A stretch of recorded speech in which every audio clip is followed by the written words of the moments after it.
Mesdames, Messieurs, bonsoir et bienvenue au journal du 20 septembre, sans tarder les titres. Le général de corps d'armée Ahmed Gaïd Salah, vice-ministre de la Défense nationale, chef d'état-major de l'ANP, était en visite de travail en 6e région militaire. Retour dans notre journal sur les plus importants messages.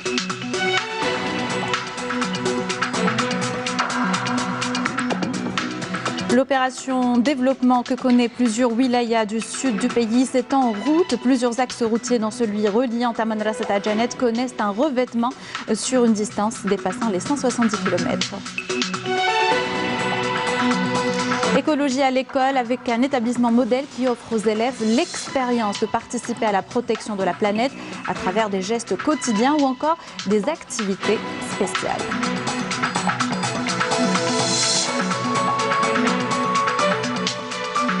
Sport handball, carton plein pour le GS Pétrolier. Les joueuses du GS Pétrolier ont remporté la Supercoupe d'Algérie à l'issue d'un match face à l'HBC d'Elbière. Les messieurs étaient d'affronter le CRB Bodj Bouariri.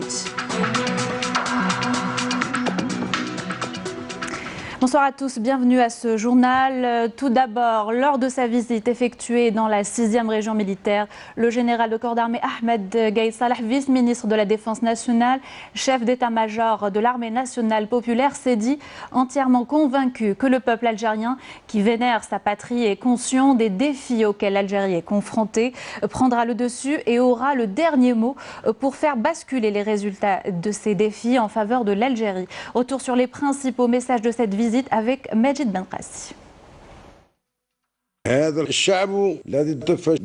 Ce peuple qui s'est rallié à son armée et s'est tenu debout à ses côtés tel un seul homme considère que l'organisation des élections et le recours aux urnes est la solution idéale, efficace et judicieuse pour le pays et le peuple.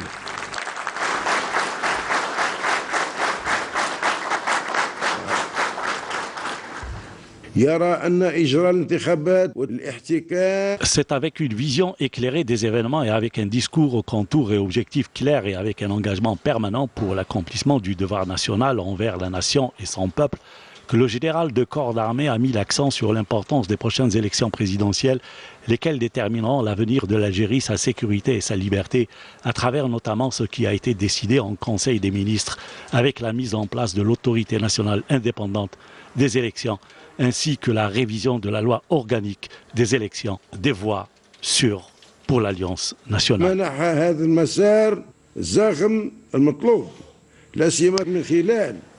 Conférer à cette démarche l'élan requis, notamment en donnant des instructions à l'ensemble des institutions de l'État à l'effet d'accompagner l'autorité nationale indépendante des élections et de réunir tous les moyens logistiques nécessaires au bon accomplissement de ces missions.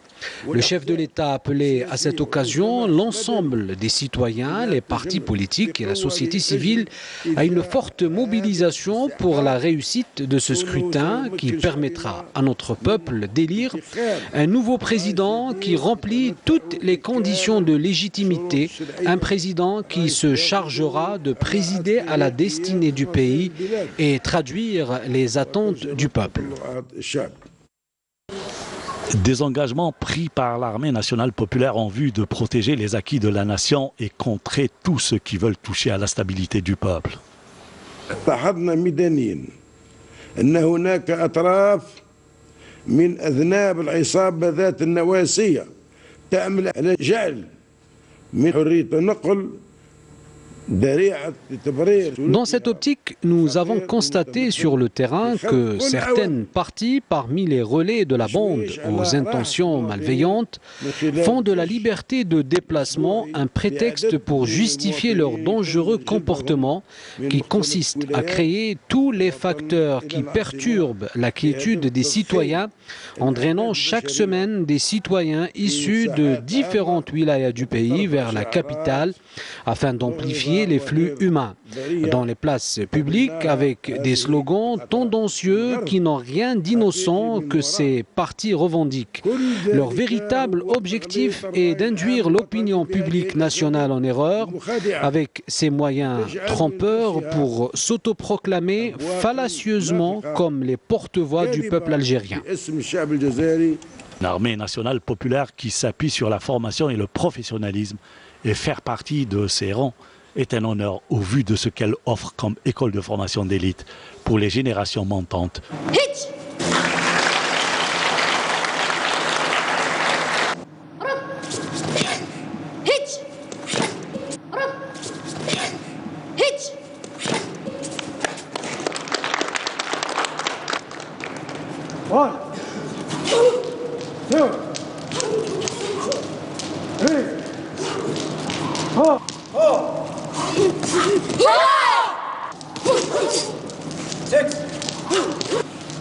Allez.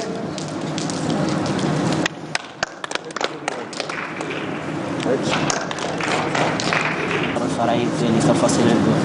كيفاش تحكموا على كذا؟ لا حيد يحكموا على كذا. مش تمشوا كذا تكون هكذا مش يعاود صحوا. يدكي. يدكي. يدكي. صح.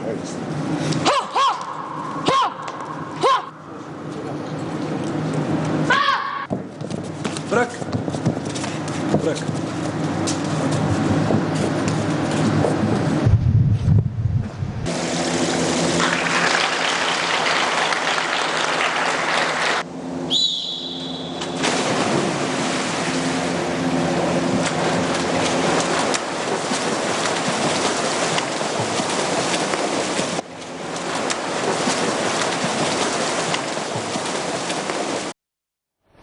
Ce communiqué du ministère de la Défense nationale à présent, dans le cadre de la lutte antiterroriste et lors d'une patrouille de fouilles et de ratissage menée près de la bande frontalière à Tamanrasset, un détachement de l'armée nationale populaire a découvert le 19 septembre une cache d'armes et de munitions contenant un lance-roquettes de type RPG, trois fusils mitrailleurs de type Kalachnikov, un fusil semi-automatique de type Seminov, 5 tubes de lance-roquettes de type BM13, 47 obus de mortier, 82 mm, une roquette pour lance-roquette RPG 7, 3 roquettes pour lance-roquette RPG 2. Et dans le même contexte, un détachement de l'ANP a découvert, suite à une opération de ratissage dans la zone de Djebel Rafah, wilaya de Betna, une casemate contenant une mine de fabrication artisanale, des denrées alimentaires et des outils pour préparation d'explosifs. Dans le cadre de la lutte contre la criminalité organisée, des détachements de l'ANP ont appréhendé à Tamanrasset et Bojbaji Mourtal 5 orpailleurs et saisi un véhicule tout-terrain, 17 groupes électrogènes, 10 marteaux-piqueurs, 2 filtres d'or, un détecteur de métaux, une quantité d'explosifs et 1400 litres de carburant, tandis que des gardes-côtes en coordination avec des éléments de la gendarmerie nationale ont arrêté à Béjaïas, Kikda, un individu et saisi une embarcation de fabrication artisanale, 2 fusils, harpons et un fusil de chasse, alors que d'autres détachements de l'ANP ont mis en échec des tentatives de contrebande de 7904 litres de carburant à Soukharas, Tébessa et à Tarf. Et dans le cadre de la lutte contre l'immigration clandestine, des gardes-côtes ont déjoué des tentatives d'émigration clandestine de 70 personnes à Oran, Ben Issaf, Mostaganem et à Tarf. Et tenir des élections présidentielles dans les délais revêt une grande importance aux yeux des Algériens. On écoute. الهيئة الناخبة يعني توجه إلى انتخابات رئاسية بعد 3 أشهر على الأكثر، ونظن أنه الانتخابات الرئاسية بمعنى أنه البلاد راهي ما زالت في الإطار الدستوري. لما نقولوا الإطار الدستوري رانا في طريق واضح المعالم، وبالتالي إن شاء الله راح يكون مخرج آمن لهذه الأزمة التي تعيشها الجزائر. أنا عن نفسي لازم نأدي بالصوت الانتخابي تاعي، ونتمنى من كل المواطنين الجزائريين يأدوا بأصواتهم، لهذا تعبير على آرائنا، تعبير على حقوقنا، على كل شيء إن شاء الله. أنا عن نفسي نشوف فيها في وقتها. لأن عدينا على أزمة كبيرة وعلى أوضاع سياسية ماهيش مليحة. ماذا بينا تكون عندنا رئيس للدولة هذه. إيه لازم على كل مواطن جزائري يروح يعبر على صوته، لأن البلاد راه في موقف حرج، لازم كاع نديروا اليد في اليد لبناء الجزائر الغد. الجيش الوطني الشعبي بكل قيادته الوطنية يعني عمل على تلبية مطالب الشعب ومطالب كل الشعب الجزائري، وبهذا يعني تم الإسراع في تنظيم انتخابات. الانتخابات ضرورية للشعب الجزائري، خاصة في الوقت الراهن اللي رانا فيه. لازم تكون الانتخابات في أسرع وقت إن شاء الله، ونشكر بالشكر للجيش الوطني على المجهودات اللي يبذل فيها وعلى الوعود اللي مدها للشعب يرافق الشعب. تبارك الله فيك. لابد ننتخبوا باش نعطوا صوتنا وان شاء الله يجي فيها تغيير، رئيس ان شاء الله جديد نتمناوه يخدم البلاد ويخدم الشعب ان شاء الله. هو اصلا تغيير الانتخاب يعني راك غادي تغير ان شاء الله الحاجه افضل من اللي كانت عليها البلاد وتصلح ان شاء الله. المهم عندنا احنا في الانتخاب يعني المهم الاهم الكبير نعيشوا ان شاء الله في امان. بلادنا هذه الا ما انتخبناش على بلادنا على شكون ننتخبوا؟ لازم ننتخبوا على البلاد. الا ما كانش وسيله التغيير لازم، هذه هي الديمقراطيه. الجيش الان هو من الشعب والشعب من الجيش. الجيش هو جيشنا، ابناؤنا الان مرابطون على الحدود يحمون الجزائر، وما قام به سياده الفريق احمد قايد صالح وما يقوم به هو السكه الصحيحه. Et toujours avec les élections et suite à la signature du décret présidentiel fixant la date de la convocation du corps électoral pour l'élection du président de la République le 12 décembre 2019, l'autorité nationale indépendante des élections informe l'ensemble des citoyennes et citoyens que la période de révision exceptionnelle des listes électorales est de 15 jours à partir du 22 septembre jusqu'au 6 octobre 2019 et ce conformément à l'article 14 de la loi organique numéro 16-10 du 25 août 2016, modifié et complété. À cet effet, les citoyennes et citoyens non inscrits dans les listes électorales, notamment ceux qui auront 18 ans le jour du scrutin, sont invités à s'inscrire auprès de la commission communale au niveau de leur commune de résidence, laquelle travaille sous la supervision de l'autorité nationale. Les électeurs ayant changé de lieu de résidence doivent quant à eux se rapprocher de la commission de révision des listes électorales de leur nouvelle commune de résidence, précisant que la demande d'inscription doit être appuyée par la présentation de 2 documents, l'un justifiant l'identité et l'autre justifiant la résidence. Les bureaux de la commission chargée de la révision des listes des élections au niveau des communes sont ainsi ouverts tous les jours de la semaine de 9h à 16h30 à l'exception du vendredi. Les citoyens membres de la communauté nationale établie à l'étranger doivent quant à eux se rapprocher des représentations diplomatiques ou consulaires pour s'inscrire. Et en prévision de l'élection présidentielle du 12 décembre prochain, 10 candidats à la candidature, dont des représentants de partis et des indépendants, ont retiré les formulaires de souscription de signature individuelle. Une première en Algérie. Des étudiants de l'Institut d'architecture et d'urbanisme de l'université Saad Dahleb de Blida ont écrit et présenté leur mémoire de master en anglais. Un premier pas dans le long chemin de la généralisation de l'anglais à l'université. Amel Bouakba. We will present you briefly with our specialty and our motives for choosing the city. Mohamed Islam et son camarade Mohamed ont choisi la langue de Shakespeare pour présenter leur mémoire de master en architecture avec ce thème d'actualité, la promotion du tourisme durable en Algérie. Grâce à Dieu, nous avons soutenu notre mémoire entièrement élaborée et présentée en langue anglaise. Nous remercions les membres du jury ainsi que les enseignants chevronnés de notre institut qui jouissent d'un niveau élevé en langue anglaise. Ils nous ont vraiment bien encadrés. Une soutenance tout en anglais qui a suscité l'intérêt. Cette expérience est considérée comme une première. Les enseignants mettent en avant les avantages de l'utilisation de la langue anglaise dans les études supérieures et la recherche scientifique. Notre institut, qui est spécialisé en architecture, a eu à débattre du premier mémoire de fin d'études en architecture. En langue anglaise, c'est là la première expérience, mais nous allons encourager d'autres étudiants à opter pour ce genre d'initiative, sachant que l'anglais est utilisé dans tous les ouvrages internationaux modernes.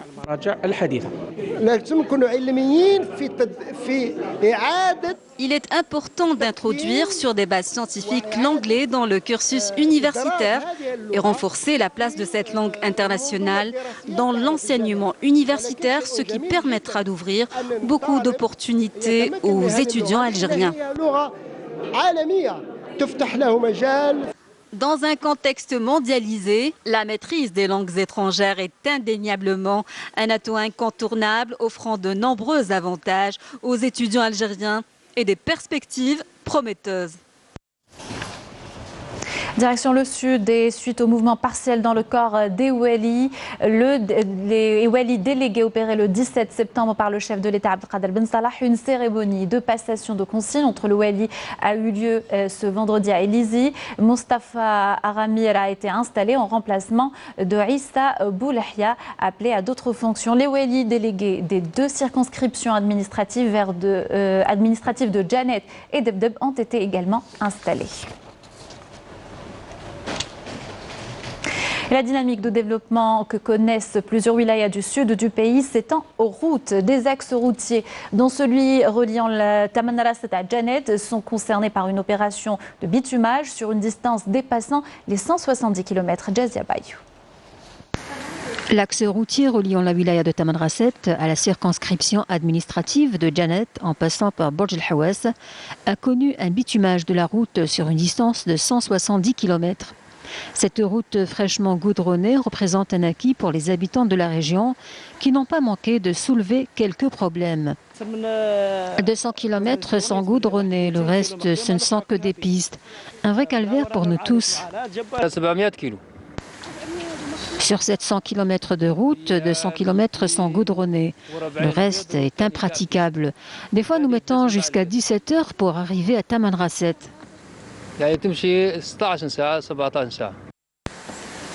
La wilaya d'Elizi a pris en charge la réalisation des travaux de réfection des routes, la reliant à Tamanrasset et relevant de sa compétence territoriale.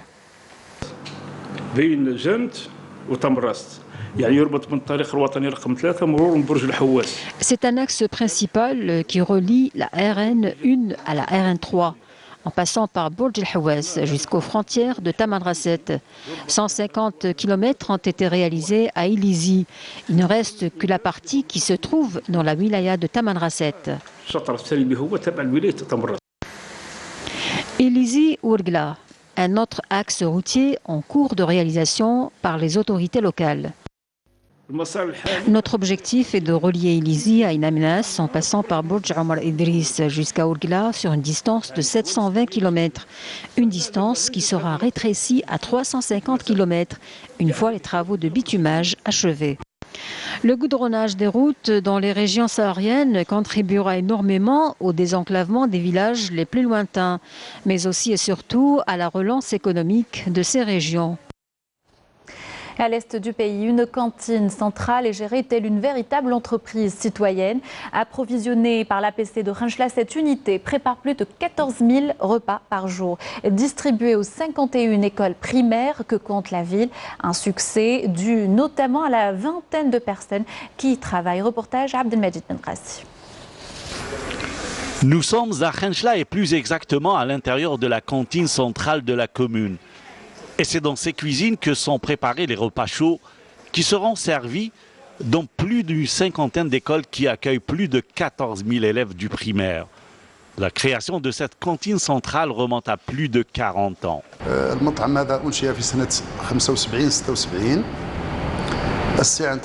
Cette cantine a été créée en 1975-76 pour préparer quelques 3000 repas au départ, avant d'atteindre aujourd'hui plus de 14 000 repas chauds quotidiens destinés aux élèves de 51 écoles primaires.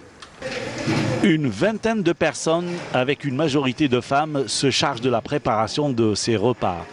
Leur tâche commence tard dans la nuit pour être fin prêt à servir les écoles dès les premières heures de la matinée. بالنسبة للتموين يتم بطريقة تلقائية من البلدية عندها مشروع تمون المدارس الابتدائية. L'approvisionnement de la cantine est assuré par l'APC conformément à un programme sous le contrôle des inspecteurs des cantines, des conseillers et des gestionnaires. Les menus proposés sont revus tous les trimestres. Nous avons été conviés à visiter de près les denrées stockées. Le dépôt était plein en aliments essentiels. Des légumes secs, des jus, des œufs, des fruits et des légumes frais pour subvenir aux besoins des élèves du palier de l'enseignement primaire de toutes les écoles. La prise en charge est assurée par le Trésor public à travers un budget qui vient de l'APC de la ville, à l'instar des 1541 communes que compte le pays. L'idée de la cantine scolaire est une excellente chose pour nos élèves. Mais le problème qui reste posé aujourd'hui, c'est celui des salaires perçus par le personnel qui exerce dans ces cantines. C'est toujours le filet social. Nous commençons à minuit et nous terminons dans l'après-midi du lendemain. La majorité d'entre nous travaillent dans le cadre du pré-emploi ou le filet social, en plus de quelques-uns contractuels. Nous touchons 5400 dinars mensuels. Moi, je suis là depuis 2 nuits et je touche 18 000 dinars avec toute une famille à charge. Nous demandons une augmentation. Nous travaillons beaucoup pour à peine 5400 dinars par mois. Et avec 5 voire 6 personnes à charge, c'est insignifiant. Nous avons demandé des postes budgétaires, mais nous n'avons rien eu. Et dans le cadre du recrutement national ouvert pour 45 000 emplois, nous avons juste bénéficié d'emplois dans le cadre du pré-emploi et du filet social. Ces personnes qui travaillent au sein de la cantine, et vu le travail fourni, méritent même des médailles.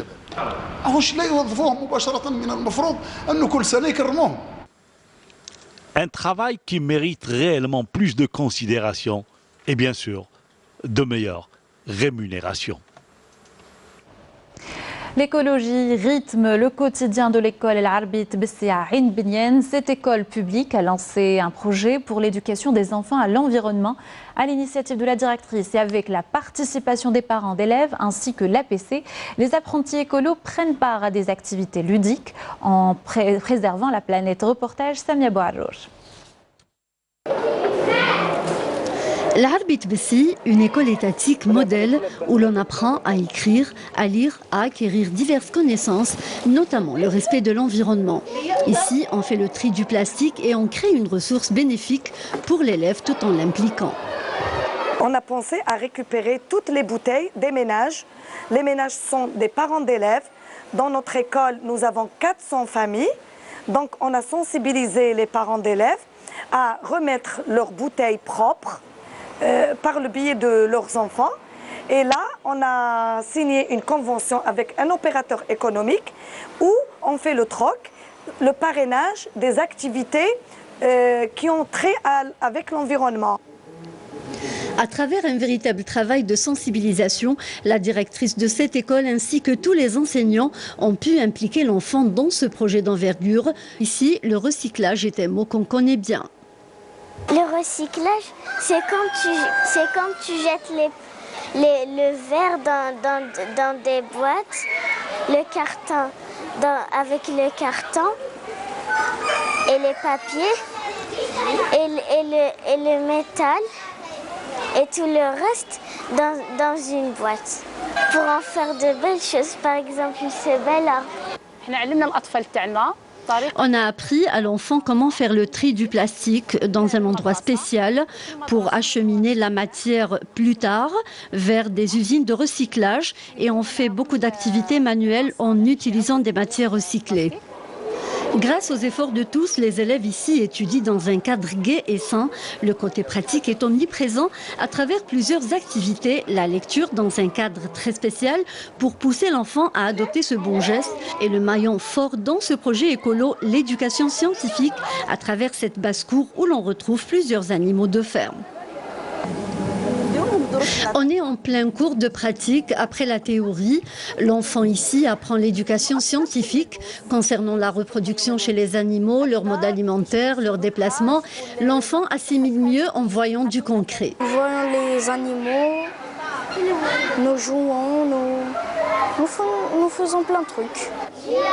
L'éducation à l'environnement, une éducation qui contribue au développement de l'éco-citoyen de demain, une initiative à encourager. Et à Batna, une caravane de sensibilisation au sujet de la lutte contre les inondations et les eaux saisonnières a été organisée. Différentes unités d'intervention y ont pris part. Objectif, sensibiliser, informer et orienter les citoyens, notamment les plus jeunes. Fla Abraz. La caravane de lutte contre les dangers des inondations et des pluies saisonnières a sillonné les artères de la wilaya de Batna. Une caravane à laquelle ont pris part différentes unités d'intervention, les médecins urgentistes, les éléments de la protection civile et les plongeurs professionnels. Tous munis du matériel nécessaire pour apporter aide, soins et assistance. Une occasion pour les citoyens de s'informer de près. C'est une opportunité qui nous permet de connaître les moyens dont disposent des unités d'intervention et on apprend comment se protéger lors des inondations. Chaque citoyen est responsable et ne doit pas jeter les ordures n'importe où.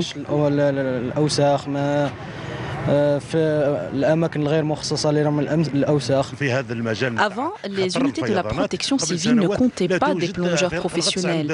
Maintenant, vu la dangerosité des inondations, chaque wilaya dispose d'une équipe qui peut également intervenir en cas de besoin dans une wilaya limitrophe. Cette caravane de sensibilisation a ciblé les jeunes personnes, les écoliers, puisque les enfants représentent, selon les statistiques, le plus grand nombre de victimes lors des inondations. Ainsi, des exposés et des orientations ont été présentés dans des établissements scolaires de Batna portant sur la protection de l'individu lors d'inondations.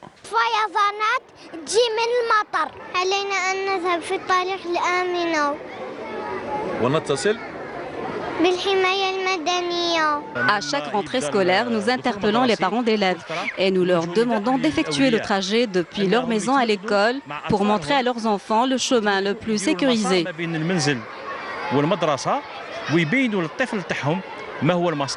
Ce travail de proximité et ce contact direct entre les unités d'intervention et les citoyens permettent une meilleure prise de conscience pour un comportement responsable lors de situations de crise.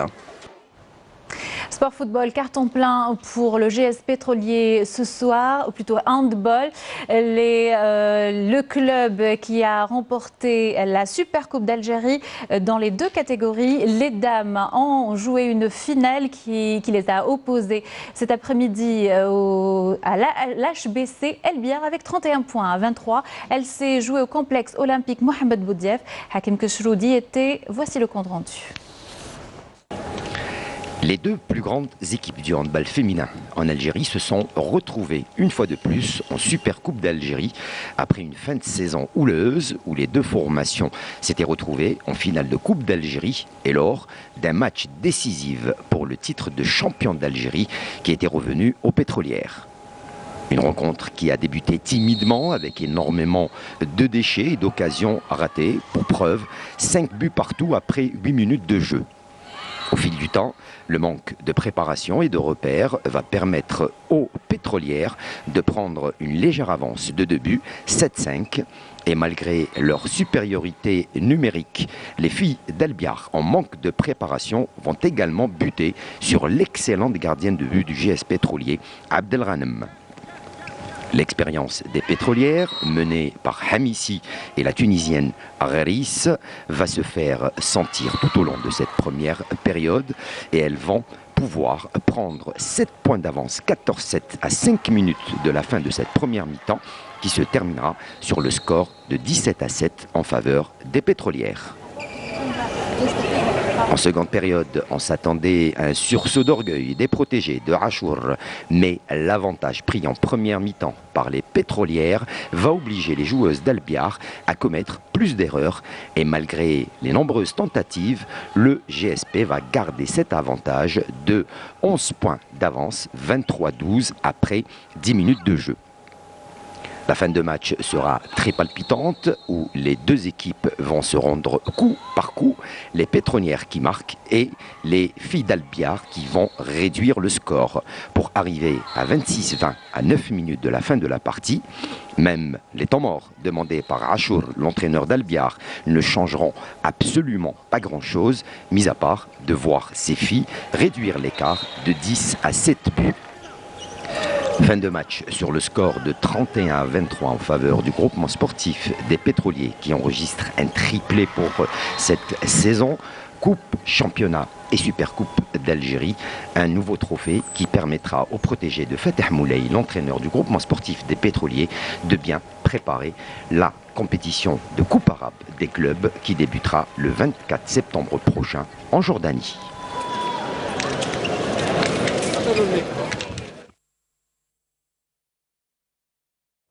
Et après le sacre des filles, c'était au tour des messieurs du GSP. Dans le match vient de se terminer entre deux formations.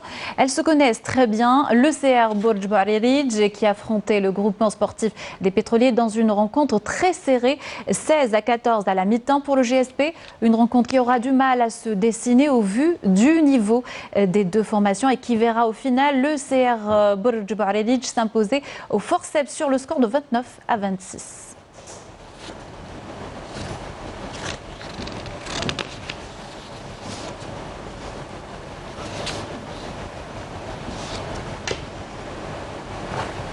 Et cette découverte à présent, plus d'une centaine de pièces d'armes de différents genres et calibres datant de l'époque coloniale ont été retrouvées suite à des travaux dans la localité de Chalia à Tébessa, selon des informations des moudjahidines de la région et des historiens. Cette cage servait à dissimuler aux colonisateurs français les armes afin de les acheminer vers le maquis. Tombée de rideau sur la première édition du Festival des traditions et innovations des cultures méditerranéennes. La soirée de clôture s'est tenue à l'Opéra d'Alger Boualem Bessayah avec un concert andalou lyrique animé par la soprano Giorgia Valbonesi. Nesma Imloul. C'est avec la voix de la soprano Giorgia Valbonesi que le rideau a été baissé hier à l'Opéra d'Alger, marquant ainsi la clôture de la première édition du Festival des traditions et innovations des cultures méditerranéennes.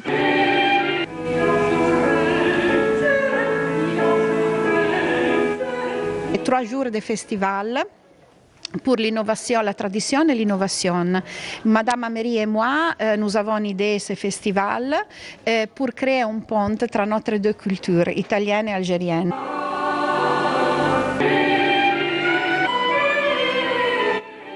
Accompagnée de choristes de l'Association culturelle pour la promotion de la musique et des arts chorégraphiques, Giorgia a exécuté avec brio des morceaux du chant andalou.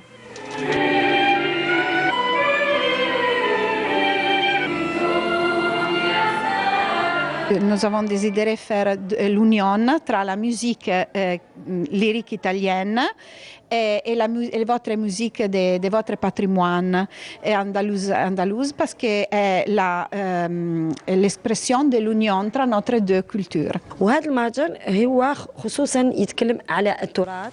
Les morceaux musicaux présentés durant cette soirée démontrent toute la richesse culturelle méditerranéenne et nous unit tous par la musique et le riche patrimoine que nous partageons et préservons, que ce soit le chant lyrique ou encore le chant andalou. Chorégraphie, musique, chant et voix, un ensemble artistique envoûtant traduit par l'expression des arts méditerranéens et de la culture dans toute sa richesse et splendeur. Une manifestation qui met en avant les similitudes des traditions artistiques, culturelles, littéraires et bien sûr historiques du bassin méditerranéen. La seconde édition est prévue à Alger au printemps prochain. Voilà, c'est la fin de ce journal. Merci de l'avoir suivi. Avant de se quitter, un rapide rappel des titres. Le général de corps d'armée Ahmed Gaïd Salah, vice-ministre de la Défense nationale, chef d'état-major de l'ANP, était en visite de travail en 6e région militaire. Nous sommes revenus dans notre journal sur les plus importants messages.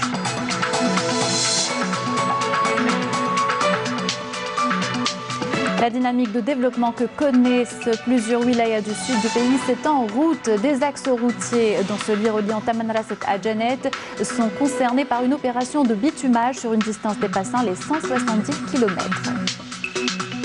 L'écologie à l'école, un établissement modèle, offre aux élèves l'expérience de participer à la protection de la planète à travers des gestes quotidiens ou encore des activités spéciales. C'était le reportage de l'édition.